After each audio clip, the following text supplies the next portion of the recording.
over. We are. Here it comes. Okay.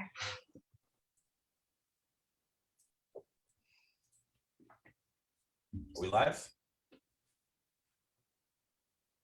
Yeah, we're live.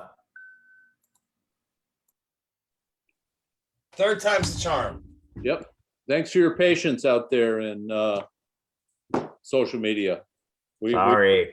We struggled, but we'll get it right for next week's show, and we still have tonight's show to go. So, Carrie, tell us about your trip to Atlanta. It was a great presentation. We met over last weekend. Better Savannah did, to come up with a policy document to share with the Chatham County delegation, and pretty much laying out more clarity that's needed in the plan for the DEI inclusion, which is diversity, equity, inclusion, and some more consistency in what exactly they're asking for $33 million for 2% hotel motel tax increase, because currently there is no plan, and it only offers one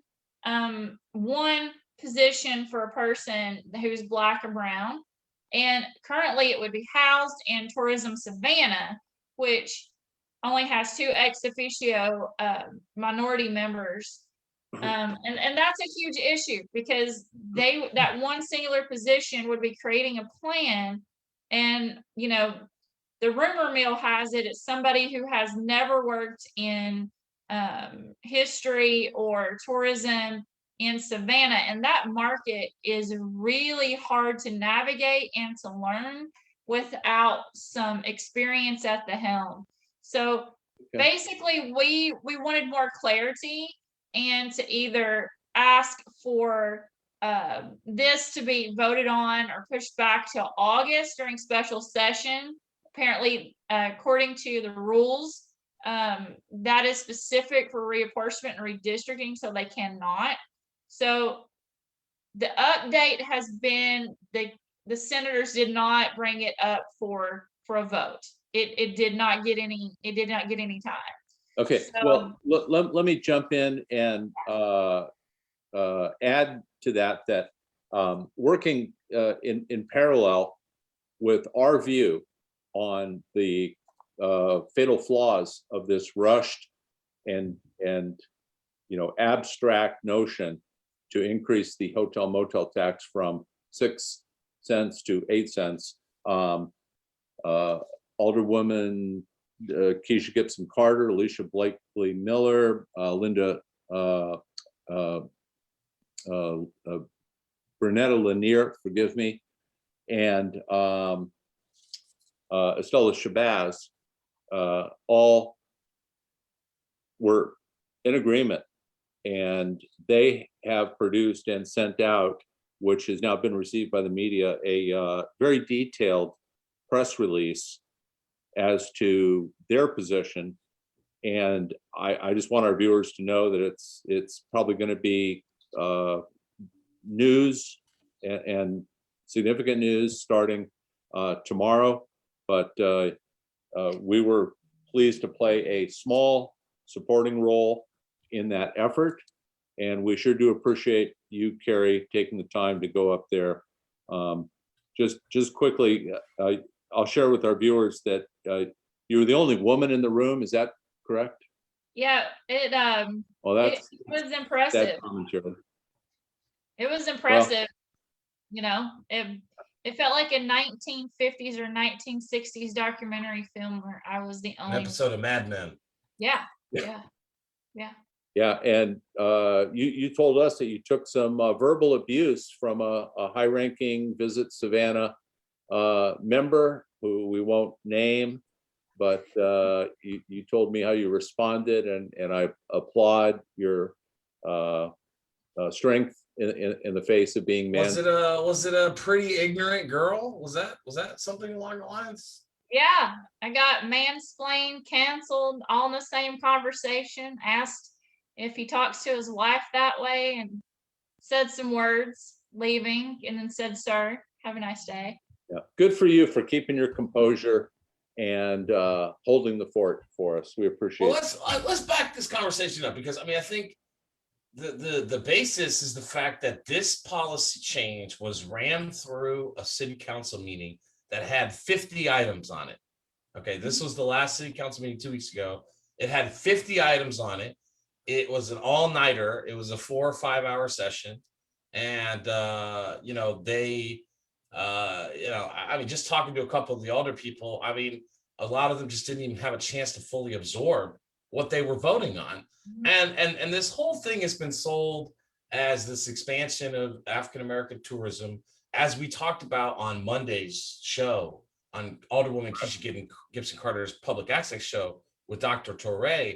This is being dressed up as this expansion of African American tourism, when in reality, it's kind of like a splost. Like It's there's a hodgepodge, and if we can get this into the chat, you know, this list of projects. If you read out the list of projects, it's 20 million for River Street. You know, it's a hodgepodge of stuff for the Canal District, the Waterworks building near the arena, you know, tied to town, trail stuff, you know, a little bit for everybody, a little bit for you, a little bit for you, a little Oprahfication, right, John? You'll get a something, and you get a something. All you have to do is pass this tax so that We Visit Savannah can manage it. You know, this is something I've learned about this week. We have the inverse relationship with a lot of these institutions. A lot of these institutions, John, they think that they are the client and we're the vendor. Correct. When in reality, the city is the client and they are the vendor. And we should be acting like the client. This relationship has been inverse the last 20 years, and involving with this advocacy. I think we found out, Carrie firsthand, the alderwomen working in their capacity firsthand, that there's just a very wrong, perverse relationship with these institutions, as if we are supposed to just be thankful that they would even consider to run these things by us. You know? Yeah. I think the language, when you start a conversation, young lady, you're interrupting me, or ma'am, just leads into, you know, no negotiation for the other gender having any respect, you know? Yeah. Well, listen, there was, out of $68.5 million, there was $20 million for another facelift for River Street. The last SPLOST got tens of millions of dollars for Broughton Street. And it's just the same old show on a different channel. And I'm glad we might sober up and take a better look at this, not rushed, thoughtfully, and figure out how to accomplish bringing more African American tourism, conventions, and highlighting our local African American business. Why haven't they been doing this the last 20 years? Great question. Our question. agreement is from I think we saw in the documents, right? The agreement with Visit Savannah is from 1999, right? So where's all this DEI, this diversity, equity, inclusion from this vendor been the last 20 years? You know, now all of a sudden we're supposed to reward them with $65 million more, and they're going to somehow accomplish this goal? I mean, it's a joke. For one position. Okay, one position that is under Tourism Savannah, that is not entire board. It doesn't have its own board. It's still being dictated by a majoritarian culture, which is Caucasian, to tell them how to spend dollars for tourism business, minority tourism business, for tourism sites and businesses. Like this, it doesn't make sense, because there is not I just want to connect this to another issue this administration has had. You know, John, one of our questions, this is a great segue. One of our questions is about what is going to be the city of Savannah's slice of CARES Act funding, you know, the Biden bill that was passed recently, 1.9 trillion. And we heard Michael Brown in the work session say that they're expecting between 50 and $80 million, right? Yep. So let's go back to the first CARES Act last year. We got $2.9 million directly to the city to do something with. And what did Van Johnson, Pat Monahan do? They went over to the SBAC okay? And they cleaned up their books. They took that money and they paid off old loans on SBAC's clients' books. Basically, that money never made it to the community. It went from one side of a ledger to another, a decimal change in a computer, and that money was never felt in a huge impact way inside of Savannah. What's going to happen? This tourism thing is the same common thing. It's all the same people, the same institutions. There's no requirement for local labor on any of these construction projects. There's no requirement for WMBs, women and minority-owned businesses, WMBs. There's no caveats. There's no carve-outs. There's nothing. It's just status quo, business as usual. So let me stop ranting. All right. Well, and let everybody respond. There's a word for it, and it's stagecraft. And this hotel motel tax increase was dressed up as an important effort to increase African American tourism and conventions and highlights. And when you open the box and you look inside, it's really a bunch of Chamber of Commerce, Visit Savannah giveaways. I personally think the Tide to Town Trail was the most worthy of the initiatives at $10 million. But the fact remains, this was stagecraft. They got caught. The questions were valid, and now they're going to have to revisit it. So I'm happy for that. And by the way, that CARES Act question came from Joe Ellen, who follows us, and we appreciate her sending that in. Jenny asks, when will the new spot shotters be installed, and how long do they, work for or last? Are all the original spot shotters still working? I know Carrie's done some research on that, and we'll put into the feed some of those links. But I looked this afternoon, and according to research, the spot shutter technology was introduced in Savannah in 2015. As of March last year, spot shutter only covers 6.5 square miles of Savannah, and you can probably guess where most. Which 6.5 miles is it? It's probably downtown Starland, Ardsley. Yeah, it's probably Montgomery to Waters. It's mostly the Ardsley Park downtown. It's the Emerald Zones, if you will. And this technology was something that Brian Foster in the last council made lots of representations about. Wasn't the phrase, correct me if I'm lights, wrong. action, You camera. were there. Lights, camera, action, right? Yeah. Wasn't this the phrase? And, Yeah. and I seem to remember, Alderwoman Shabazz saying, well, why can't we get these up in the neighborhoods? Yeah, they just don't get out. They never seem to get the resources beyond MLK and Waters and Victory, do they? No. Funny how that works. Lots of promises, very little delivery. Who's got another question from a viewer?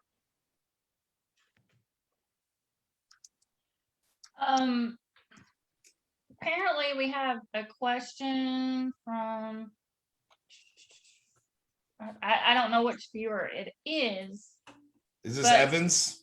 Yeah, state emergency order. I did. So let's. I mean, Evan's been asking us this question for weeks and weeks, and we should address it, right? So, what's the question? Go ahead, Gary.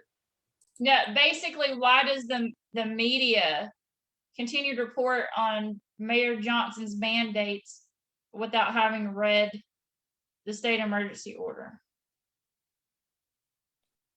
He's also got some questions about how specifically WTOC constantly, in his view, constantly reports on Van's mask mandate, but never follows up with the enforcement or the number of citations or any of the heavy lifting that goes along with that cherry-picked coverage. And I think the answer is, I think we're going to have some general disagreements with some of our viewers about this issue. This is probably an area where we would give the mayor the most amount of credit in his term. Crisis management. Let's put it this way, okay?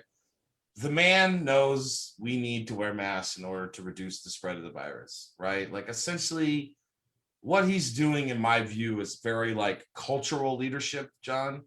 Like, I think he's threatening these citations. He threatens businesses being shut down. I think it's all kind of a cultural leadership, scenario where he is putting that foot forward without any real, oomph or there's no stick behind it. There's no real consequences coming. I think a lot of us know that, if we are to be cited and fought in court because of the governor's orders. But again, I think he is, and I give him some credit here. I think he's just doing it to be a leader on the front of, if he, in his mind, if he can convince 10,000 more people to wear masks in Chatham County because of that, it's probably worth it to save lives. Right. I think that's probably the thought process. Am I wrong on there? No, I agree with you, Chuck. It does create the obvious contradiction that Evan correctly pointed out. But what's the guy going to do? There's no real teeth in it. They get a golf cart and put COVID response team on the back and drive around and pass out masks. I mean, that's better than not doing it. It's something. It's a tough. I look, as far as the question about the media, I encourage you to go back and watch our show with Jim Maricas. I think the media's got lots of problems. I mean, we were talking about WTOC. I mean, this is the pit bull in chief going after anyone on council who's not status quo. I'm not really sure I would be, trusting WTOC as much, these days as say somebody who's more independent, like a Jim Maricas. Yeah, well, get a subscription to the Savannian and you'll Absolutely. Get great news served up, unadulterated and on topic.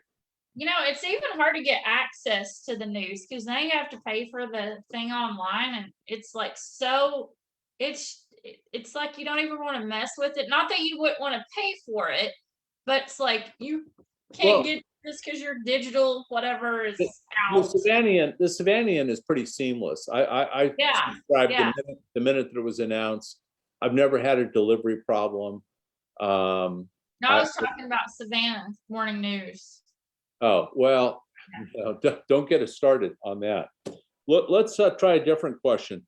Daryl from Paradise Park asks, when will Savannah have a new city manager? Chuck, Gary, take a swing at that. The articles that I found, the mayor's quoted summer 2021. We shake the 8-ball. Okay. Says ask again in 2 weeks. Yeah. I mean, really, I don't really know. I think they're slow rolling it. I mean, we could have had candidates by now. It's the third month. The first quarter's almost over. Yeah. Remember that at the end of the year, the excuse was, well, it's the holidays. Yeah. Well, nobody interviews for jobs in the holidays. It's like saying nobody sells their house in December. It's not true. Like, of course people are doing it, right. Maybe we don't get the full pack of candidates, but, we kind of need somebody with a new vision and direction. Michael Brown, let's talk about this, John. I saw a comment thread today of yours, and I won't name any names, but, there's some community people saying, why are you hoo-pooing, on a guy coming out of retirement, and it's like half of Savannah's problems are from the first time he was city manager. What are you talking about? Yeah, Chuck, you're absolutely right. If you consider the last 3 decades, most of it was managed by Michael Brown, either directly or indirectly, and then a few years with, very short Rochelle Cutter, short-term people. And the issues that plagued us 10, 20, 25 years ago are the same issues today. So I appreciate the guy coming out of retirement, but on the other side of the coin, you have to understand that he's responsible for the lack of success in the problem areas that this city currently has. Especially among about for the least amongst us. You know, I mean, our poverty rate is the same today as it was when he was working for Don Mendoza, you know, in 1980, whatever, 1990, whatever. You know, here we are, it's 2021. We're in the middle of this service industry, information age, dramatic change of an economy. And they're all shocked that the communities finally produced some women who are going to stand up and say no more, business no more, as usual, no more, no mas. Yeah. You know, some people are commenting that Spot Shutter has gotten all the way to Gordonston now. So I want to make a little amendment to our 6.5 mile radius. I don't know if Gordonston was included in that or not, but slowly but surely, Spot Shutter expands. You want to talk about the cat board dysfunction at all, Chuck or Carrie?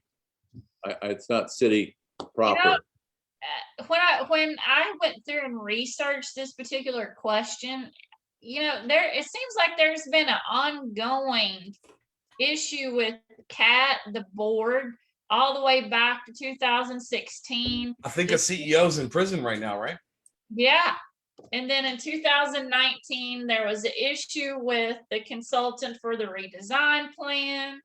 And then, you know, then the controversy for the CEO, whether dismiss Odell or not to dismiss the former chair, and then the controversy with the current chair, and then there's the judge's position to reaffirm her position. So it seems like there's just a lot going on with that organization that just needs to clean house.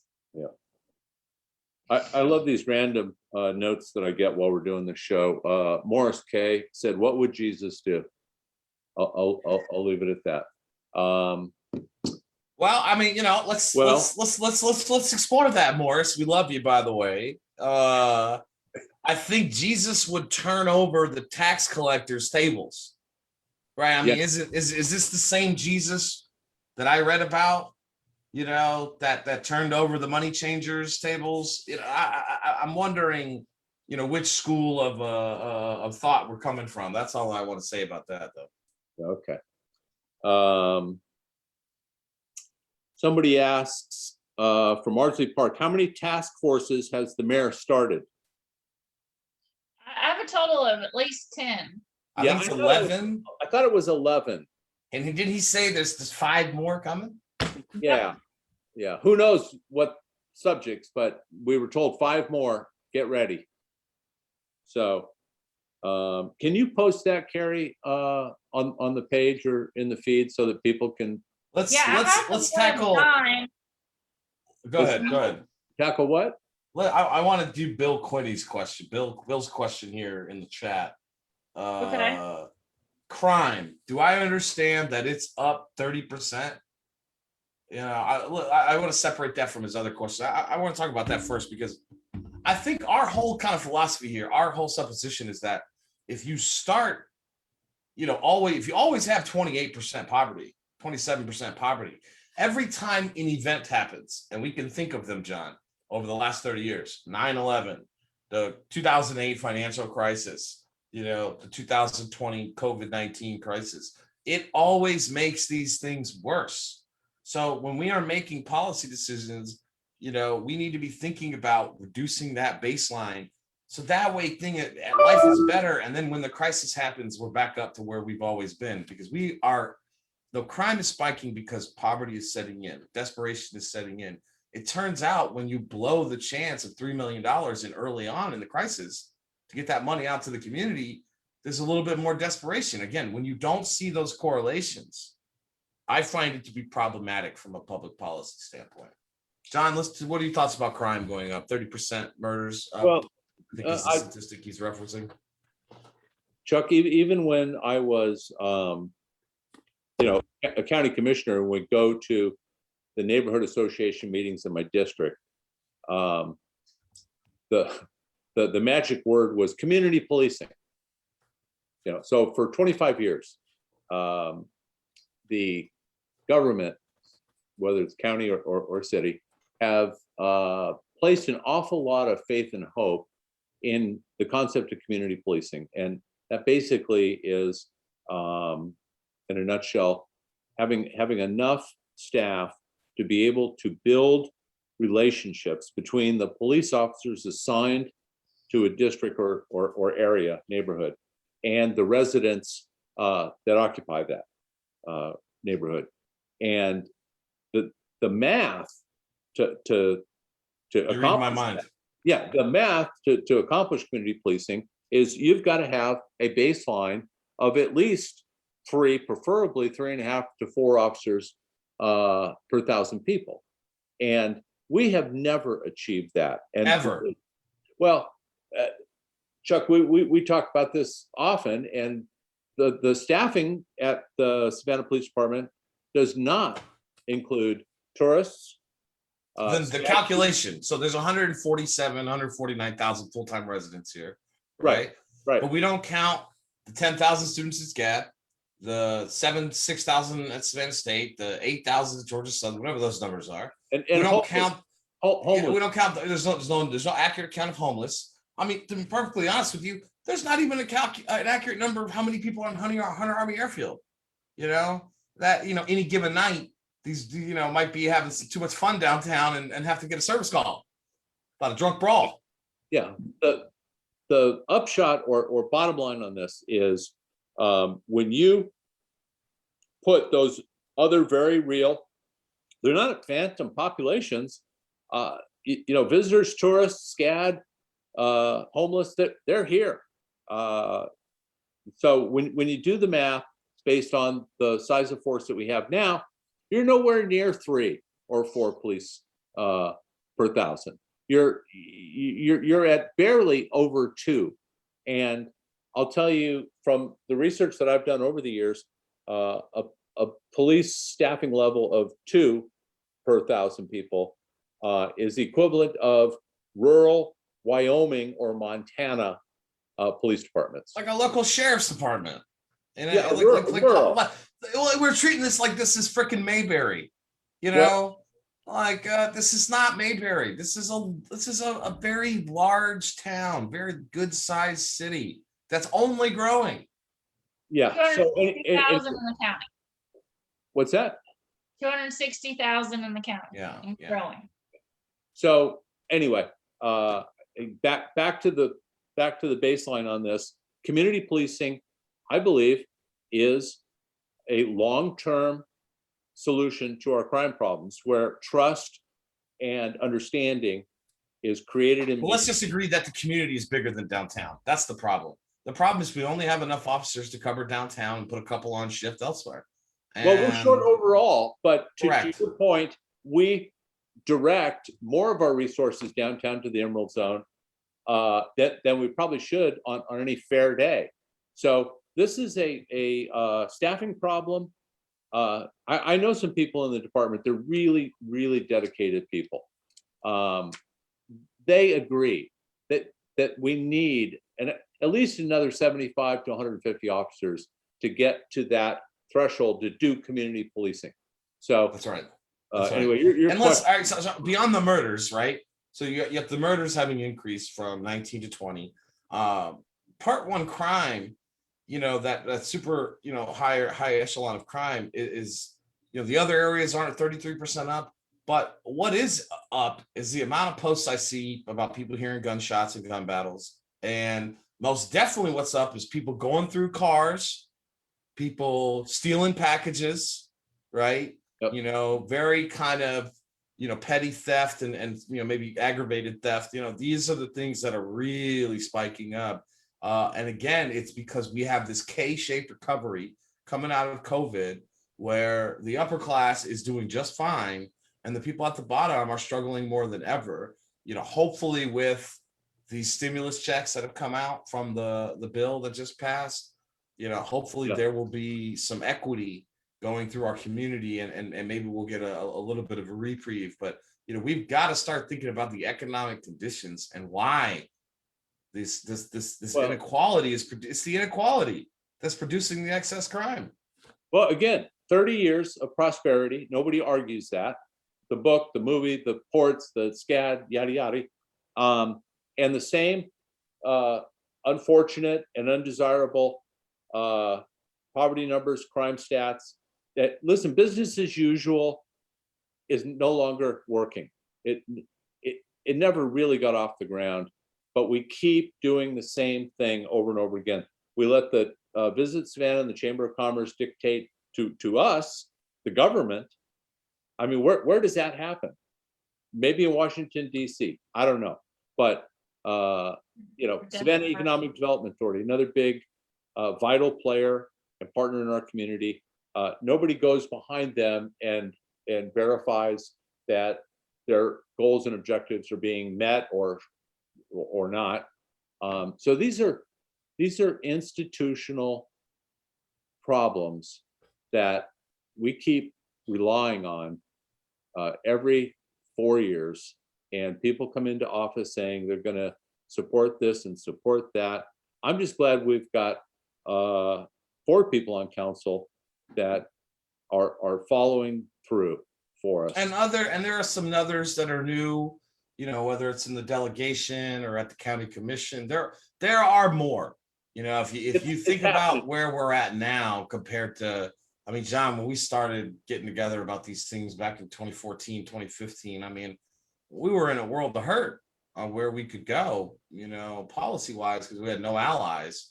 And now we're in a position where we're a significant portion of the government, representatives, but we're not in a majority yet.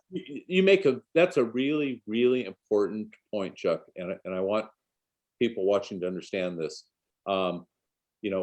Before 2012, 13, 14, we really didn't have any hope in many elected officials. We're now at a point, 7, 8 years later, where there are pockets of really honest, bright people that, for the most part, believe in progressive policy and the things that we do on the county commission, on city council, and in the delegation. So your point is absolutely correct. We have some hope, but they're not in a majority, and that's the next hurdle. Well, I think, something I took away from this week was that, other people are paying attention to the city. It's not just us. It's not just nationally, statewide, definitely in Atlanta.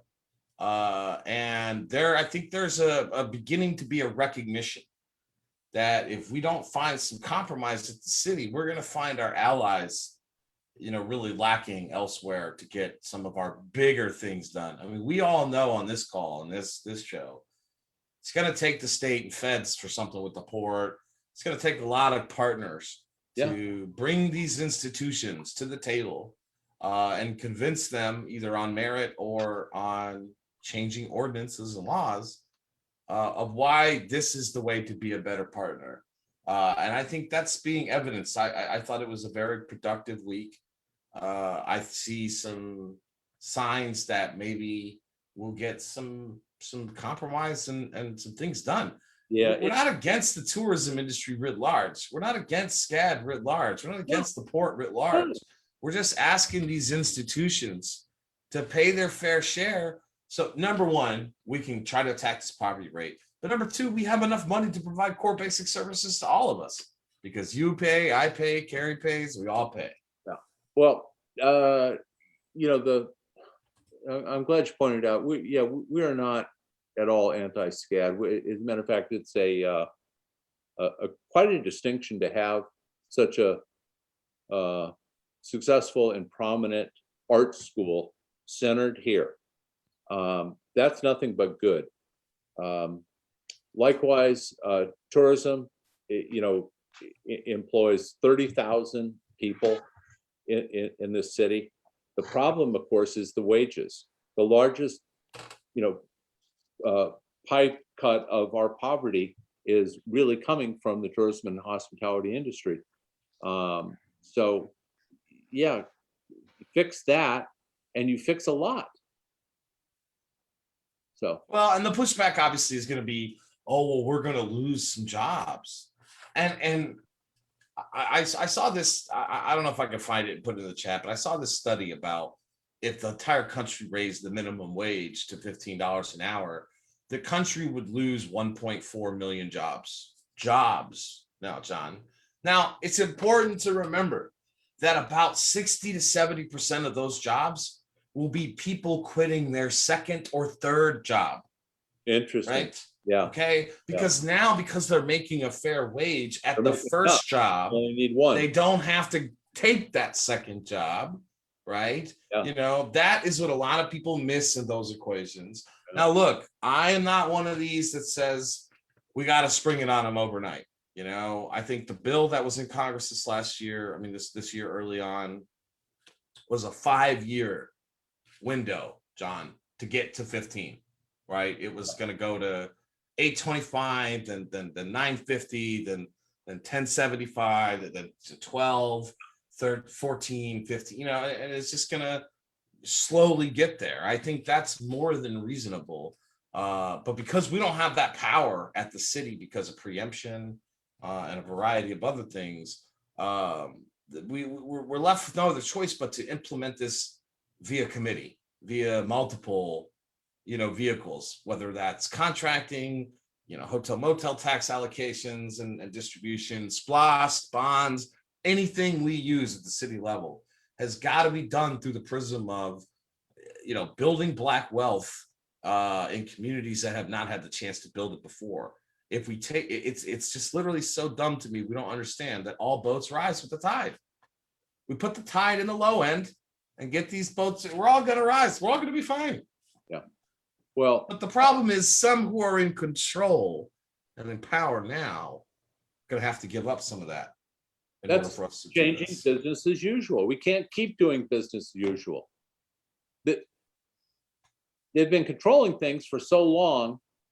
I don't know why more people don't say, you know what? Shouldn't we try doing things a little differently? I mean, what do we got to lose? It hasn't changed significantly in 30 years. Yet, you know, here we are trying to infuse, you know, 30% more into Visit Savannah's advertising budget. I mean, for what? To create more jobs that are low-paying jobs.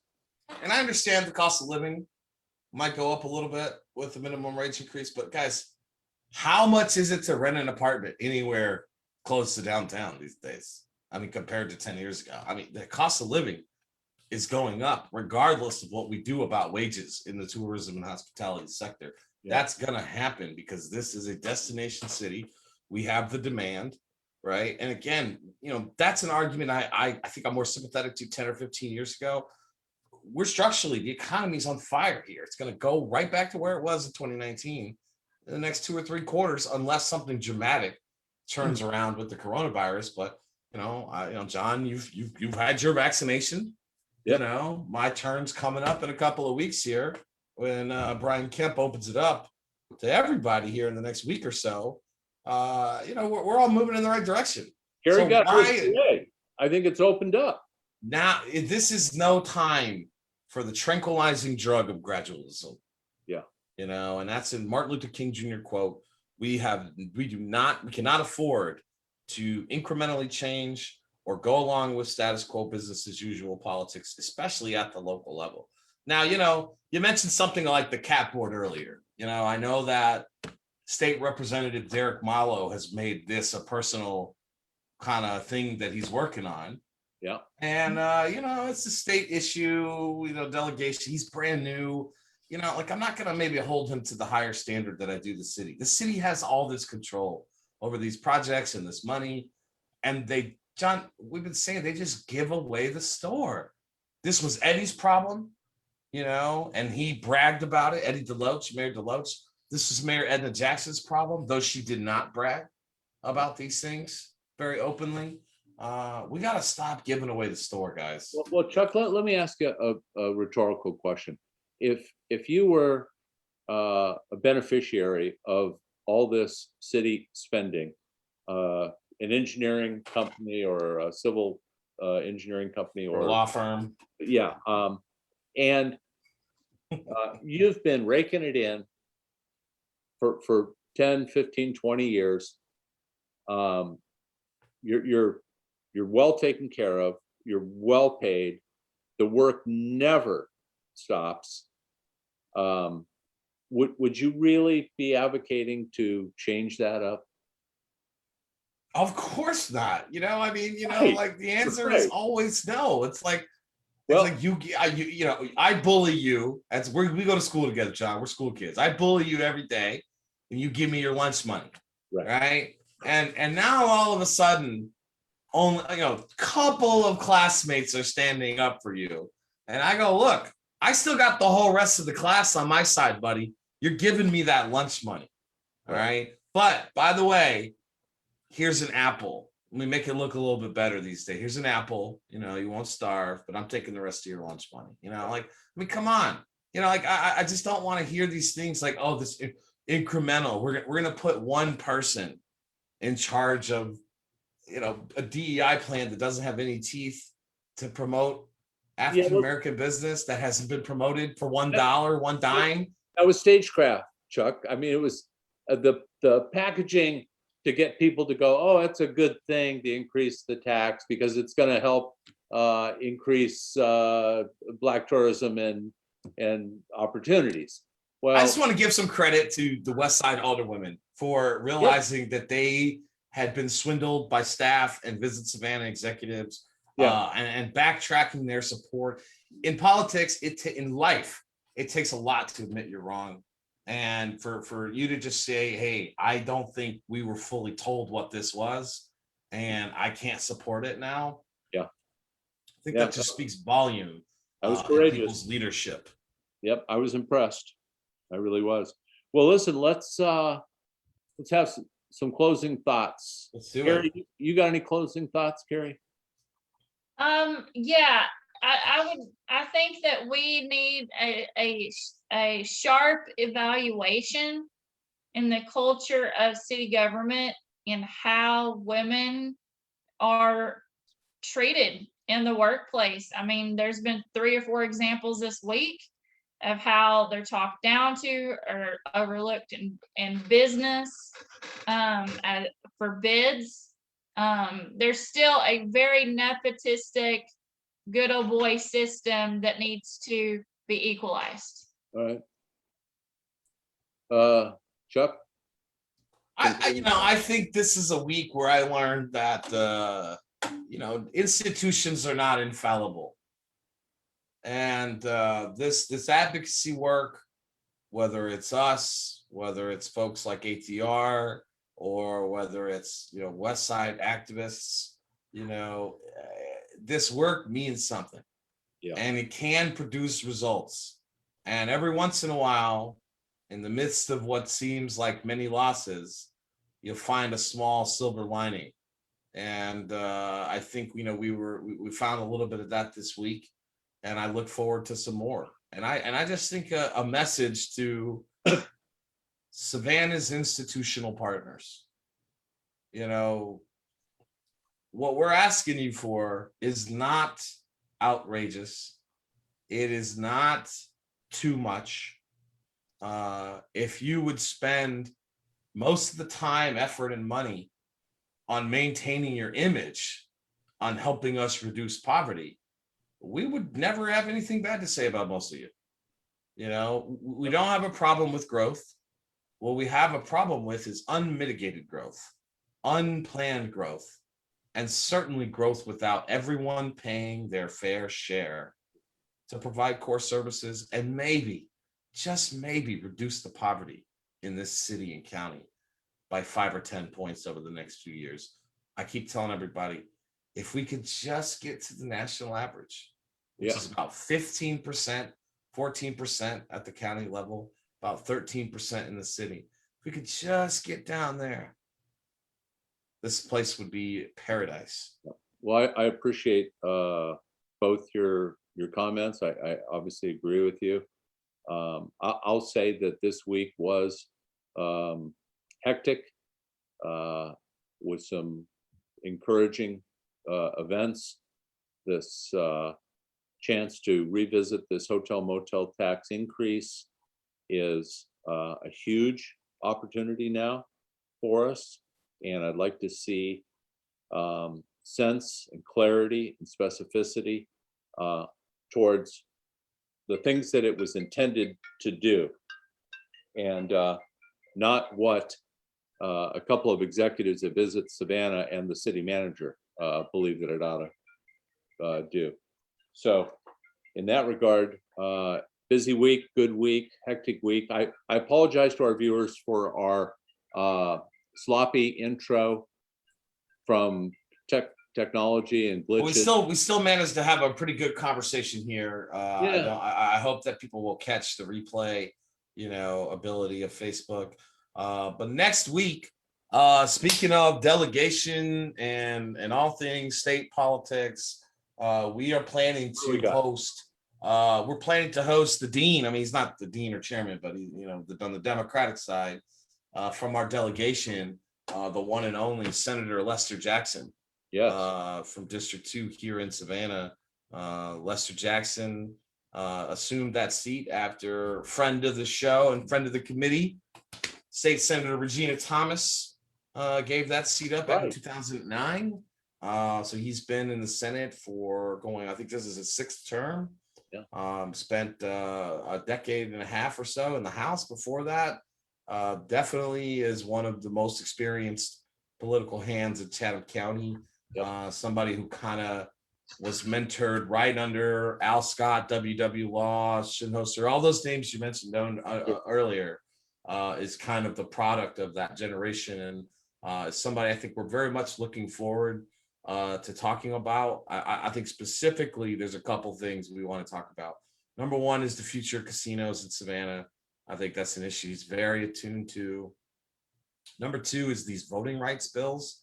All right, guys, if you're not paying attention, a substitute 100-page omnibus bill was introduced as a rider inside the House the other day. So there's some chances that some of those draconian voting things we talked about with State Rep Derek Malo and George Cheedy a couple weeks ago are coming back. So hopefully by the time we speak with him, there'll be some developments. They will be going into the final week of session by the time we speak with him. And so great timing. Sine Die is approaching, and this should be a fantastic discussion with Dr. Senator Lester Jackson next week. Chuck, go ahead.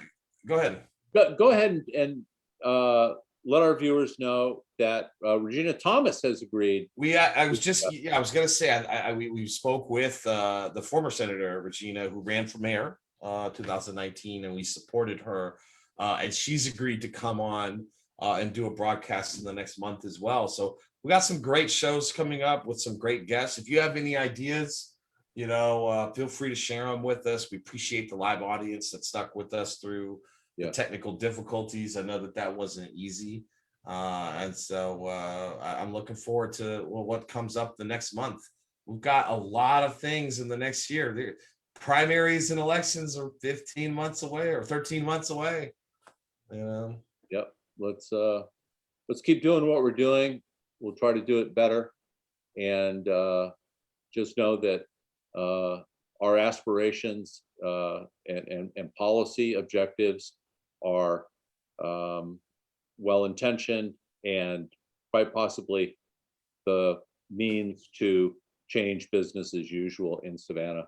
I thank everybody for sticking with us tonight and your participation. We'll look forward to seeing you next Thursday night with Senator Lester Jackson right here at 7 o'clock. Good night, all. Stop Marinelli calling. That's funny, Jenny.